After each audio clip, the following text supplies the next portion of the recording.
നമ്മൾ കറിയില്ല.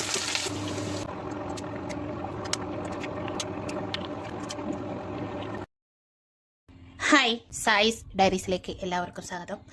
ഇന്ന് നമ്മൾ ഉണ്ടാക്കാൻ പോകുന്നത് ചിക്കൻ കറിയേക്കാൾ ടേസ്റ്റ് ആയിട്ടുള്ളൊരു മുട്ടക്കറി. അപ്പോൾ ഇതിന് വേണ്ടിയിട്ടുള്ള സാധനങ്ങൾ എന്തൊക്കെയാണെന്നുള്ളത് നോക്കാം.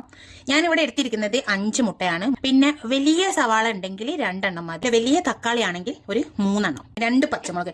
ഇതിന് മെയിനായിട്ട് കുറച്ച് വെളുത്തുള്ളിയാണ് കേട്ടോ അധികം വേണ്ടത്. അധികം മീൻസ് അങ്ങനെ കൂടുതൽ നല്ല, നമ്മൾ സാധാ കറികളിൽ എടുക്കുന്നതിനെക്കാട്ടിലും കുറച്ച് കൂടുതൽ. ഞാനിപ്പോൾ അതായത് എൻ്റെ കയ്യുടെ ഒരു പിടിയാണ് ഞാനിപ്പോൾ എടുത്തിട്ടുള്ളത്. അപ്പം നമുക്കിനി ഇത് ചോപ്പ് ചെയ്തിട്ട് വരാം. അങ്ങനെ നമ്മൾ എല്ലാം കട്ട് ചെയ്ത് എടുത്തിട്ടുണ്ട് കേട്ടോ.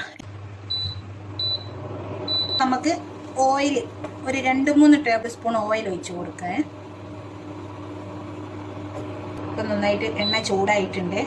ഇതിലോട്ട് നമ്മൾ റെഡിയാക്കി വെച്ച വെളുത്തുള്ളിയിൽ നിന്നും കുറച്ചെടുത്തിട്ട് ഫസ്റ്റിൽ ഇതിലോട്ട് ഇട്ട് കൊടുക്കുക. ബാക്കിയുള്ളത് നമുക്ക് ആവശ്യമുണ്ട് കേട്ടോ. ഫസ്റ്റ് കുറച്ച് ഇട്ട് കൊടുക്കുക. വെളുത്തുള്ളിയുടെ പച്ചമണം മാറുമ്പോൾ നമ്മൾ കീറി വെച്ചിരിക്കുന്ന പച്ചമുളക് ഇട്ടിട്ട് ഇതിലോട്ട് കറിവേപ്പില, ഇനി ഇതിലോട്ട് സവാള ഇട്ട് കൊടുക്കാം. ഇനി ഇതിലേക്ക് നമുക്ക് പെട്ടെന്ന് ഇത് വയന്ന് കിട്ടാൻ വേണ്ടിയിട്ട് ഇതിലോട്ട് കുറച്ച് ഉപ്പ് ഇട്ട് കൊടുക്കാം.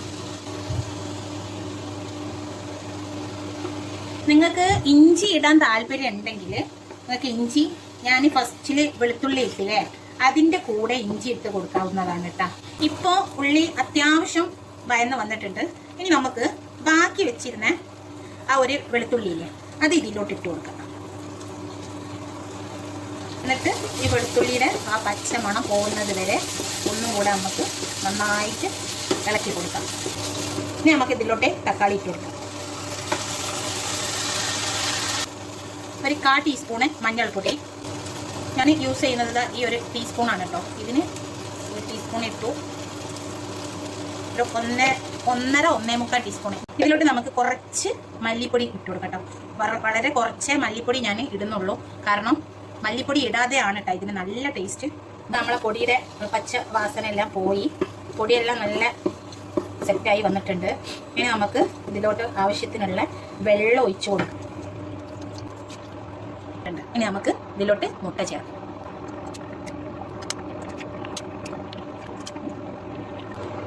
ഇനി ഫൈനലായിട്ട് നമുക്ക് ഇതിലോട്ട് കുറച്ച് കറിവേപ്പില ഇട്ട് കൊടുക്കാം.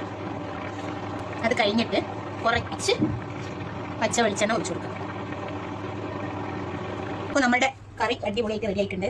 കണ്ടോ, നല്ല തിക്കുള്ള കറി കേട്ടോ. അതാ ഇങ്ങനെ വരും കണ്ടോ.